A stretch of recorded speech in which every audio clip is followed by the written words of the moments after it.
Morning, my dear uh, students and my dear followers. మనం balance sheet గురించి grouping of ledgers గురించి discuss చేస్తున్నాం. ఇప్పటి వరకు మనం క్యాపిటల్ దాని యొక్క సబ్ గ్రూప్స్ మాట్లాడుకున్నాం. తర్వాత లోన్స్ లైబిలిటీ అనే బ్రాకెట్లో ఉంచండి. లైబిలిటీ అంటే అర్థం ఏంటంటే మనం తీసుకున్న లోన్స్ కింద అర్థం. లోన్స్ అవైల్డ్ బై అస్ అనే అర్థం. అంటే ఈ లోన్స్ అనేది ఎందుకు వస్తాయి అంటే ఎప్పుడైనా అంటే ఒక ప్లాన్ ప్రకారం ఒక బిజినెస్ మ్యాన్ దానికి తగిన ఇన్వెస్ట్మెంట్ తీసుకొచ్చి బిజినెస్ స్టార్ట్ చేస్తాడు. అయితే రెండు కారణాల వల్ల మీకు డెఫిషియన్సీ ఆఫ్ ఫండ్ కనిపిస్తుంది. ఈ కారణాలు ఏంటంటే ఒకటి, మీరు అనుకోని పరిస్థితుల్లో ఏదన్నా ఒక గొప్ప అవకాశం వచ్చి ₹4 సంపాదించుకునే అవకాశం వచ్చి ఏదన్నా ఒక కొత్త ప్రాజెక్ట్ రావడం కానీ, లేకపోతే ఏదన్నా సరుకులు సస్తా దొరుకుతున్న సందర్భంలో కానీ మీరు కొనుక్కోవాలంటే మీరు దానికి ఆ లోటు కనిపిస్తుంది. ఎందుకంటే మీరు ముందుగా ప్లాన్డ్గా లేరు కాబట్టి, మీరు రెగ్యులర్ బిజినెస్ నడపడానికి ఆ డబ్బులు సరిపోతాయి కాబట్టి ఆ డెఫిషియన్సీ వస్తుంది. ఆ డెఫిషియన్సీ వచ్చినప్పుడు అవకాశాన్ని వదులుకోలేడు కాబట్టి తాత్కాలికమైన లోన్స్ కోసం పోయే అవకాశం ఉంటుంది. తాత్కాలికం ఒకవేళ ఏదైనా ఒక మంచి యాక్టివిటీ అయితే ఒక లాంగ్ టర్మ్ లోన్స్ కూడా పోయే అవకాశం ఉంటుంది. రెండోది ఏంటంటే రెండో కారణం దీంట్లోనే ఇంకో కారణం ఏంటంటే అది ఒక బిజినెస్ గురించి సరైన అవగాహన లేక, తర్వాత ఏంటంటే అకౌంటెన్సీ మీద పూర్తిగా పట్టు లేక, క్యాష్ సర్ప్లస్ ఉన్నప్పుడల్లా ఇతర అవసరాల కోసం అంటే కుటుంబ అవసరాల కోసం లేకపోతే తన లగ్జరీస్ కోసం కనుక అమౌంట్ని విత్డ్రా చేసేసినట్టయితే రోజు రోజుకి మనీ యొక్క లెవెల్స్ తగ్గిపోతాయి. లెవెల్స్ ఎప్పుడైతే తగ్గిపోతాయో you have to run for loans. ఎందుకంటే ఇవి ఉన్న బాకీలు తీర్చడానికి, లైబిలిటీస్ని డిశ్చార్జ్ చేయడానికి అవకాశం, డబ్బు అవసరం కాబట్టి పోవాల్సి వస్తుంది. అది it is a dangerous one. తర్వాత ఇది కాకుండా అసలు ఇంకో ముఖ్యంగా అకౌంటెంట్ కాన్సన్ట్రేషన్ చేయాల్సిన అంశం ఏంటంటే దీంట్లో ఎప్పుడైతే మనం ఇతరులకి సరుకులు సప్లై చేస్తూ లేకపోతే సర్వీస్ ప్రొవైడ్ చేస్తూ ఏదైనా చేసినట్టయితే ఇన్ టైంలో డబ్బులు రాబట్టుకునే ప్రయత్నం అకౌంటెంట్ కాన్సన్ట్రేషన్ చేయాలి. ఎందుకంటే ఆ టైం ఉంటుంది కాబట్టి వాళ్ళు చెక్లు ఇవ్వటం లేకపోతే వాగ్దానం చేయటం ఏదో జరుగుతుంది కాబట్టి కొంత అడ్వాన్స్గా వాళ్ళకి ఇంటిమేట్ చేసి ఆ డబ్బులు రాబట్టుకునే ప్రయత్నం చేయాలి. ఎందుకంటే అప్పుడు రావాల్సిన పైసల్లోంచే మనం తీర్చాల్సిన బాకీలు షార్ట్ టర్మ్ లయబిలిటీస్ తీర్చాల్సి వస్తుంది. దాన్నే కరెంట్ లయబిలిటీస్ అంటారు. సరే, దాని కనుక కాన్సన్ట్రేషన్ చేయకుండా అవి వచ్చినప్పుడు తీసుకుందాం అనుకుంటే కనుక ఇబ్బంది అయిపోతుంది. సో అది చాలా డేంజరస్. కాబట్టి ఏంటంటే ఇక ఎఫిషియన్సీ ఆఫ్ ది స్టాఫ్ ఎలా ఉన్నారు, వాళ్ళు చేస్తున్న పని ఏంటి, వాళ్ళ కాన్సన్ట్రేషన్ ఉందా, రెస్పాన్సిబిలిటీ ఫీల్ అవుతున్నారని తెలియాలంటే ఖచ్చితంగా రిసీవబుల్స్ గురించి మీద కాన్సన్ట్రేషన్ చేయాలి. దీన్నే బ్యాంక్ వాళ్ళు while granting loans you may be asked to submit the ageing reports of the datas. అంటే మీరు అనుకున్న టైంకి వస్తున్నాయా, 15 రోజులకా, 30 రోజులకా, 60 రోజులకా, 90 రోజులకా అట్లా.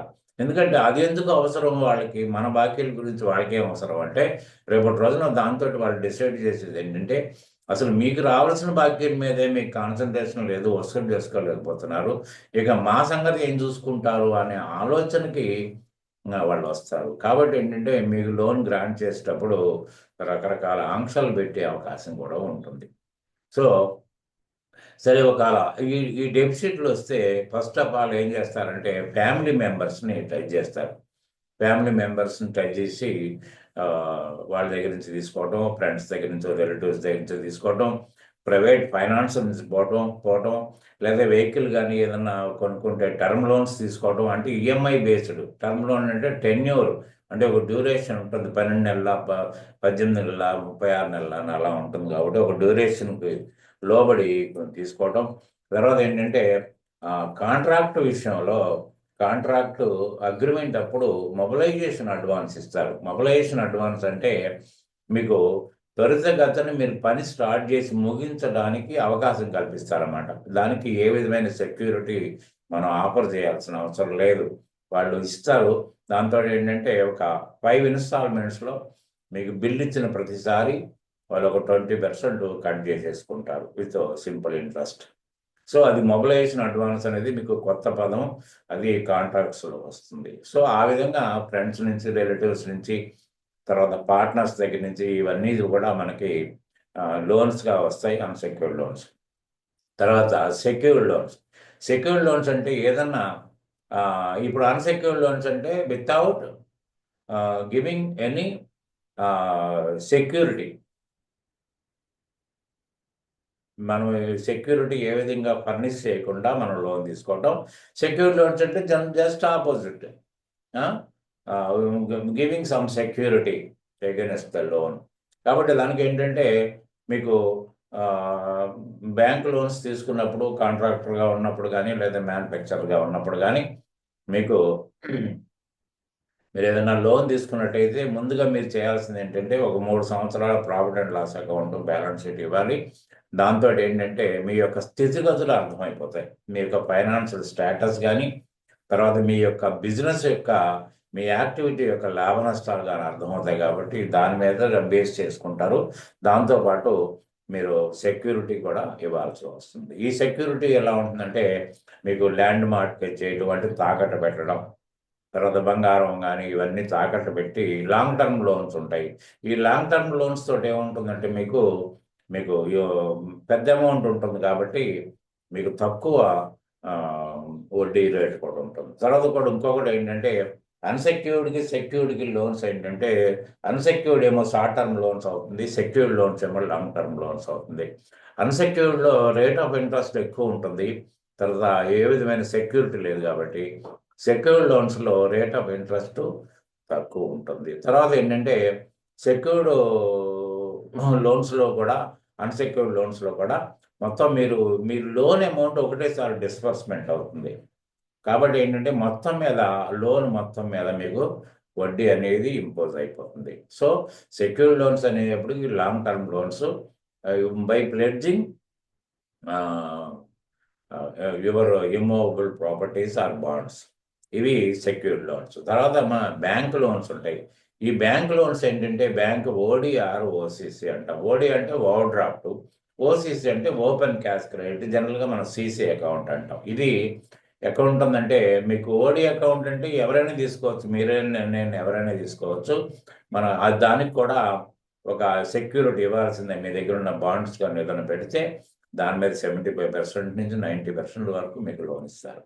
అట్లనే మీకు మ్యానుఫ్యాక్చరర్ కానీ, కాంట్రాక్టర్ కానీ, లేకపోతే ఒక ట్రేడర్ కానీ ఉంటే వాళ్ళ దగ్గర స్టాక్స్ ఉంటాయి. కాబట్టి స్టాక్స్, రిసీవబుల్స్ని కన్సిడర్ చేసుకుంటూ మీకు 70-75% లోన్ ఇస్తారు.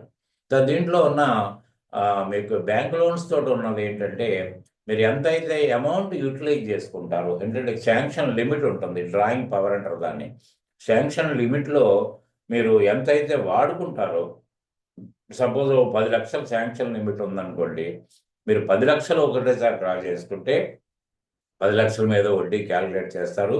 ఒక 15 రోజుల తర్వాత ఒక 3 lakhs తిరిగి డిపాజిట్ చేశారనుకోండి. ఎందుకంటే మీకు సీసీ అకౌంటు అని మీకు కరెంట్ అకౌంట్ కానీ వాడుకుంటారు. మీరు రెగ్యులర్గా ఉన్న కరెంట్ అకౌంట్ని, అంటే దాంట్లో లావాదేవీలు నడుస్తూ ఉంటాయి. దీంట్లో మీకు రెగ్యులర్ ఆపరేషన్కి మనకు వస్తుంది. అన్సెక్యూర్డ్ లోన్స్ కానీ, తర్వాత ఈ సెక్యూర్డ్ లోన్స్ కానీ ఆపరేషన్కి పనికిరావు. ఎందుకంటే ఒకసారి మన కంప్లీట్ చుప్తా చేయాల్సిందే, కట్టిన డబ్బులు మళ్ళీ తిరిగి మనం యూటిలైజ్ చేసుకోవడానికి ఉపయోగపడదు. కానీ ఓడీలోని ఓసీసీ అకౌంట్లో మీరు దాన్ని రివాల్వింగ్ అనమాట, అది మీరు కట్టవచ్చు మళ్ళీ వాడుకోవచ్చు అట్లా.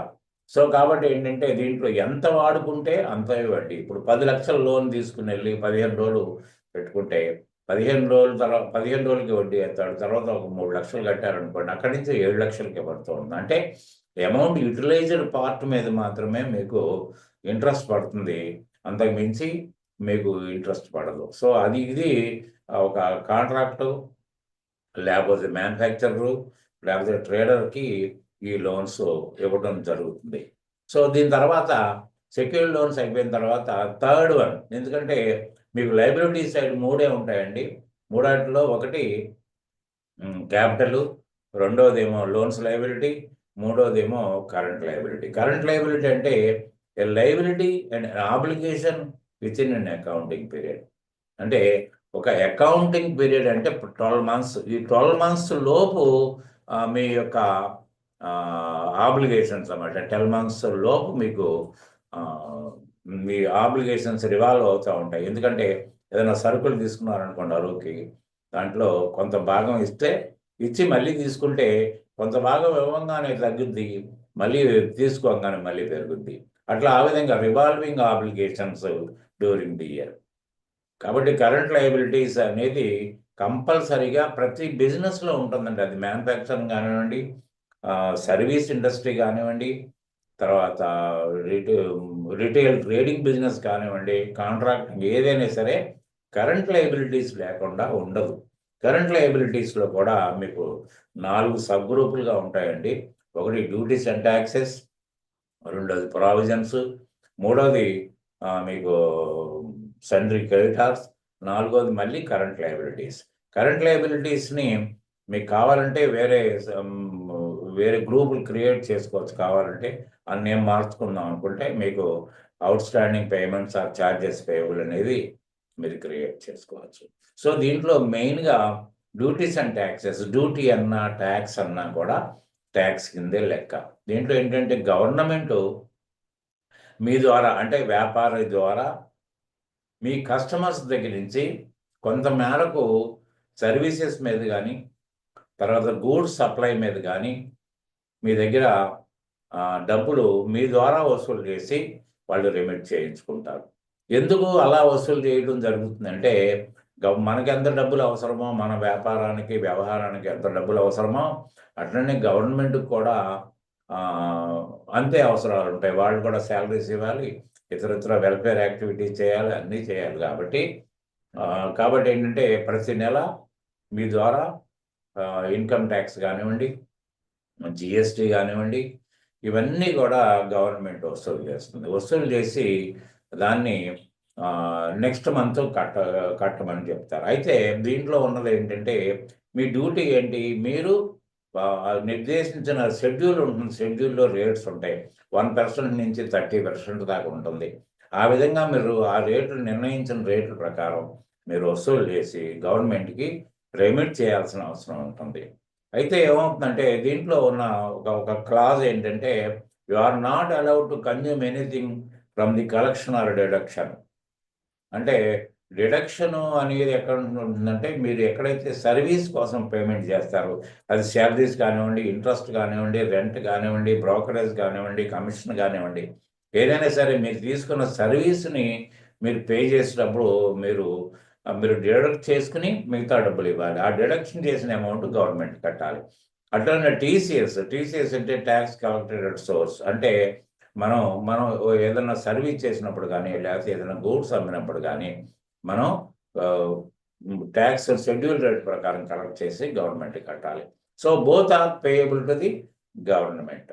సో దీంట్లో ఎక్కడా కూడా మీరు వసూలు చేసుకున్న డబ్బులు నెక్స్ట్ మంత్ డ్యూ డేట్ వరకు మీరు ఏదైనా చేసుకోండి, ఏ రోజు ఆ రోజు కట్టేది ఏం లేదు కాబట్టి. కానీ డ్యూ డేట్ తర్వాత మీరు కట్టకుండా ఉండటానికి వీల్లేదు. అట్లనే మీరు ఒక పొరపాటున తక్కువ వసూలు చేస్తే మీరు కలపాల్సిన అవసరం కూడా లేదు. So you are not allowed to consume anything from the collection or deduction and you are not at obligation to add anything to the collection or deduction. ఆ విధంగా మీకు టీడీఎస్ వస్తుంది, టీసీఎస్ వస్తుంది, ప్రొవిషన్ ట్యాక్స్ వస్తుంది, తర్వాత వచ్చేసి మీకు GST కూడా. దీన్ని జిఎస్టీ అవుట్పుట్ అంటారు, అంటే బయటికి వెళ్ళిపోవాల్సింది. సో ఈ విధంగా మనం డ్యూటీస్ అండ్ ట్యాక్సెస్లో వసూలు చేస్తాం. తర్వాత ప్రావిజన్స్ అండి. ప్రావిజన్స్ అంటే ఏంటంటే ఎస్టిమేటెడ్ ఎక్స్పెండిచర్. ఎస్టిమేటెడ్ ఎక్స్పెండిచర్ ఏంటి అంటే మనం జనరల్గా జర్నల్ ఎంట్రీస్ ఎలా చేస్తాము? ఓచర్స్ మీద ఆధారపడి, అంటే పేమెంట్ ఓచర్స్ కానీ, పర్చేజ్ ఓచర్స్ కానీ, ఇవన్నీ ఓచర్స్ తీసుకుని మనం ఎంట్రీ చేస్తాం. కానీ ఆ సంవత్సరానికి సరిపడి కొన్ని ఎక్స్పెండిచర్స్ తీసుకోవాల్సిన పరిస్థితి మనం ఎస్టిమేటెడ్ బేసిస్ మీద మనం తీసుకోవాల్సిన పరిస్థితి వస్తుంది. ఎట్లాంటి పరిస్థితి వస్తుందంటే, సపోజు సంస్థలో ఒక నలుగురు రిటైర్ అవుతున్నారు మార్చి 31కి. అయితే రిటైర్ అవుతున్నప్పుడు వాళ్ళకి గ్రాట్యుటీ క్యాలిక్యులేట్ చేయాలి. అంటే గ్రాట్యుటీ అంటే, ఇంతకాలం మా దగ్గర మీరు పనిచేశారు, మా మా అభిమానాన్ని చాటుకుంటూ మీకు మేము కొంత ఇవ్వదలుచుకున్నాం అని క్యాలిక్యులేట్ చేయాలి గ్రాట్యుటీ. తర్వాత వాడుకోకుండా మిగిలిన లీవ్ శాలరీ, ఇతరత్ర అవన్నీ కూడా ఇవ్వాల్సిన అవసరం వస్తుంది. కానీ ఎప్పుడు ఏప్రిల్లో ఇస్తాం అనుకోండి, కానీ ఇది ఈ సంవత్సరం ముగింపు లెక్కల్లో చూపించాల్సింది. ఎందుకంటే అది ఈ సంవత్సరం వరకే సంబంధించింది కాబట్టి. పేమెంట్ ఎప్పుడైనా చేయండి మీరు. సో అట్లనే మీకు డిప్రిసియేషన్ కూడా కొంత ప్రావిజన్ మనం మెయింటైన్ చేయాల్సి వస్తుంది. ఎందుకంటే పెద్ద పెద్ద ఆర్గనైజేషన్లో మీకు ఇప్పుడు కంపెనీస్లో వచ్చేప్పటికి క్వార్టర్లీ రిటర్న్స్ తయారు చేస్తారు. యాన్యువల్ రిటర్న్తో పాటు క్వార్టర్లీ రిటర్న్స్ తయారు చేస్తారు. మార్చి 31 నాడు క్వార్టర్లీ రిటర్న్ ఎండింగ్ అవుతుంది. సో దాంట్లో కూడా మీరు ఎంత డిప్రిసియేషన్ అలొకేట్ చేయాలనేది అదొక ఎస్టిమేషన్. తర్వాత ఏంటంటే రేపు ఫైనలైజేషన్ అప్పుడు ఎక్కువ తక్కువ ఉంటే దాన్ని రైట్ ఆఫ్ చేయటం, లేకపోతే ఎడిషన్ చేయటం, అవన్నీ జరుగుతాయి. తర్వాత ఏంటంటే కొన్ని పద్దులు మార్కెట్లో మనం ఇచ్చిన పద్దుల్లో కొన్ని పద్దులు డౌట్ఫుల్గా ఉంటాయి. ఎందుకంటే దాన్ని వస్తుందో రాదో అనే డౌట్ ఉంటుంది రిజర్వ్. దానికి కొంత రిజర్వ్ చేయాల్సిన అవసరం ఏర్పడుతుంది. ఆ రిజర్వ్ కూడా మనం ఇప్పుడే కన్సిడర్ చేసి ప్రాఫిట్ లాస్ అకౌంట్కి తీసుకోవాల్సి వస్తుంది. సో దాన్ని తర్వాత ఏంటంటే మీకు డిప్రిసియేషన్ ఏమో ఫిక్స్డ్ అసెట్స్ మీద, అమోర్టైజేషన్ ఏమో ఇంటాంజిబుల్ అసెట్స్ మీద మనం క్యాల్కులేట్ చేయాలి. ఇవన్నీ తీసుకుని మీరు ఇంకేదన్నా మీరు పనిచేస్తున్న సంస్థలో ఇంకేదన్నా ప్రావిజన్స్ ఉంచే ప్రాబిలిటీ ఉంటే అవన్నీ కూడా మీరు ఎస్టిమేటెడ్ బేసిస్ మీద, అట్లనే ఇన్కమ్ ట్యాక్స్ కూడా లాస్ట్ ఇయర్ టర్న్ ఓవర్ మీద మనం ఎంత కట్టాం, ఈ సంవత్సరం ఎంత టర్న్ ఓవర్ అయింది, మరి ఈ టర్న్ ఓవర్ మీద ప్రోరేటా ఎంత కట్టాలని చూసుకుని అది కూడా ఎస్టిమేషన్ చేసుకుంటాం. ఒకవేళ రేపొద్దున ఫైనలైజేషన్ అయినప్పుడు, ఫైనలైజేషన్ కూడా ఒక 6 months టైం ఉంటుంది కాబట్టి at the time of finalisation ఎక్కువ తక్కువ అప్పుడు మనం చూసుకుంటాం కాబట్టి అది ఆ విధంగా మీకు ప్రావిజన్స్. మూడోది సండ్రీ క్రెడిటార్స్. సండ్రీ అంటే ప్లోరల్ నెంబర్ ఆఫ్ పర్సన్స్. అంటే సండ్రీ క్రెడిటార్స్, సండ్రీ డెటార్స్ అంటూ ఉంటాం మనం. అంటే ఒకరికంటే ఎక్కువ మంది మనకి సప్లయర్స్ కానీ, లేకపోతే సర్వీస్ ప్రొవైడర్స్ కానీ, వీళ్ళందరూ ఉంటే వాళ్ళని సండ్రీ క్రెడిటార్స్ అంటాం. అయితే దీంట్లో ట్రేడబుల్ గూడ్స్, తర్వాత రా మెటీరియల్ సప్లయర్స్, తర్వాత సర్వీస్ ప్రొవైడర్స్ వీళ్ళందరూ ఉంటారు. వీళ్ళందరినీ మనం దీంట్లో గ్రూప్ చేయాల్సిన అవసరం వస్తుంది. సో వీళ్ళందరూ సండ్రీ క్రెడిటార్స్ అనేది కూడా ఇంపార్టెంట్. ఇది అంటే మీకు ఫిక్స్డ్ అసెట్ సప్లై చేసే క్రెడిట్ మీద బ్యాలెన్స్ ఉండొచ్చు, సర్వీస్ ప్రొవైడర్స్ బ్యాలెన్స్ ఉండొచ్చు, అట్లనే మనకి ఇది ట్రేడబుల్ గూడ్స్ సప్లయర్స్ బ్యాలెన్స్ ఉండొచ్చు. ఈ బ్యాలెన్సెస్ అన్నీ కూడా సండ్రీ క్రెడిటార్స్ పద్ధతిలో మీకు కనిపిస్తాయి. తర్వాత కరెంట్ లయబిలిటీస్ అనేది మీకు ఎలా ఉంటుందంటే, కరెంట్ లయబిలిటీస్ అంటే liabilities during the accounting year. Liabilities during the accounting year అంటే ఈ 12 మాసాల కాలంలో రివాల్వింగ్ ఆబ్లిగేషన్స్ అంటే వస్తూ పోతూ ఉంటాయి. అంటే ఇప్పుడు సపోజ్ శాలరీస్ తీసుకోండి. శాలరీస్ మనం నెలాఖరికి శాలరీ ఎంత ఇవ్వాలో చూస్తాము. తర్వాత నెక్స్ట్ మంత్ 5th 10th ఇచ్చేస్తాం. అంటే అది జీరోగా అవుతుంది. మళ్ళీ ఆ మంత్ చేసిన శాలరీ మళ్ళీ నెక్స్ట్ మంత్ కల్లా రివాల్వ్ అవుతూ ఉంటాయి. ఇంట్రెస్ట్లు కానివ్వండి, రెంట్లు కానివ్వండి, బ్రోకరేజ్ కానివ్వండి, ఇన్సెంటివ్స్ కానివ్వండి, ఇవన్నీ కూడా all payables are to be taken into this current liabilities. ఈ కరెంట్ లయబిలిటీస్లో మనం ఇంకోటి ఏంటంటే, మనం ఏదైనా ఎవరి దగ్గర నుంచి అడ్వాన్స్ తీసుకుని మనం సప్లై చేస్తామనో లేదా సర్వీస్ చేస్తామనో అడ్వాన్స్ తీసుకుని అడ్వాన్స్ ఇవ్వకపోతే కూడా మనం, అంటే దాన్ని కస్టమర్ డిపాజిట్ అంటారు, లేదా advance received for supply or service, ఇవన్నీ కూడా మనం ఇన్ టైంలో కనుక సప్లై చేయకుండా వైలేట్ అయితే you have to return back. So అది కూడా మనకి లయబిలిటీ కింద వస్తుంది. తర్వాత దీంట్లో ఇంకొకటి ఏంటంటే, మీరు గవర్నమెంట్ కట్టాల్సిన డబ్బుల్లో TDS, TCS, profession tax, GST, output, మీకు డ్యూటీస్ అండ్ ట్యాక్సెస్లో మాట్లాడుకున్నాం. కానీ ఇక్కడ మీకు ఈఎస్ఐ అండ్ పిఎఫ్ దీంట్లో పడుతుంది. ఇది కూడా గవర్నమెంట్ కట్టాల్సిన డబ్బులే. కానీ ఇక్కడ ఎందుకు వేస్తున్నాం అంటే అక్కడ రూల్ ఏంటి, you are not allowed to consume anything or you are not at obligation to add anything అన్నాం. కానీ ఇక్కడ అలా ఉండదు. ఎందుకంటే 12% మీకు కట్ చేసుకుని ఏది మన బేసిక్ శాలరీలో కట్ చేసుకుని ఇంకో 12% కలిపి పిఎఫ్ కట్టాలి. అట్లనే 0.75 కట్ చేసుకుని గ్రాస్ శాలరీలో, తర్వాత 3.75 కలిపి మీరు కట్టాలి. అంటే దీంట్లో ఎడిషన్ ఉంది. ఇక్కడ ఎక్స్పెండిచర్ కూడా దీంట్లో మిళితమైన లైబిలిటీతో పాటు ఎక్స్పెండిచర్ కూడా దీంట్లో ఇదవుతుంది. కాబట్టి దీన్ని ఇక్కడ వేయాల్సిన అవసరం ఉంది.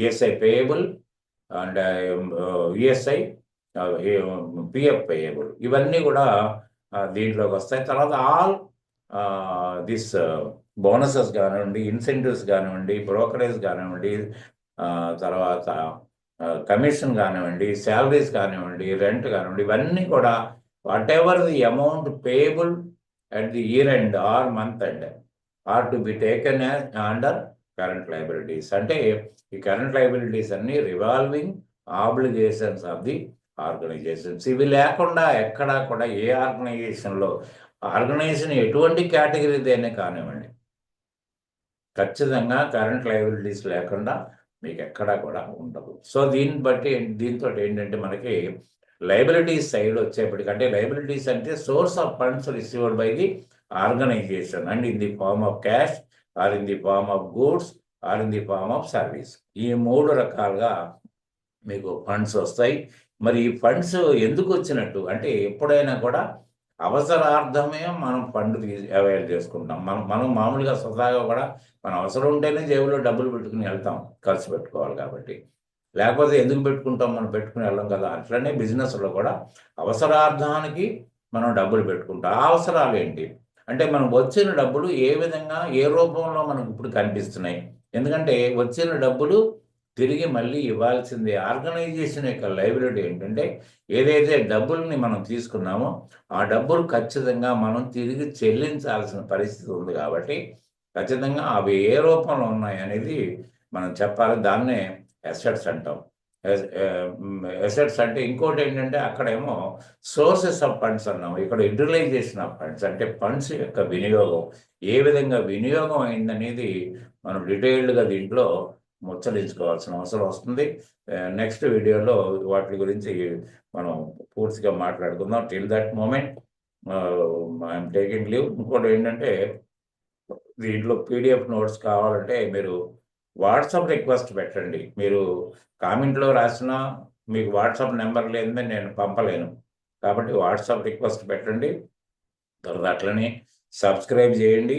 సబ్స్క్రైబ్ చేస్తే ఏ రోజు నోటిఫికేషన్ ఆ రోజు వస్తుంది. కాబట్టి మీరు దీన్ని ఏదో ఆసామాసిగా తీసేయకుండా మీరు దీన్ని అబ్జర్వ్ చేసినట్టయితే మీరు ఉద్యోగం చేస్తున్న వాళ్ళైనా దీని మీద కాస్త మీకు మెలకువ వస్తుంది.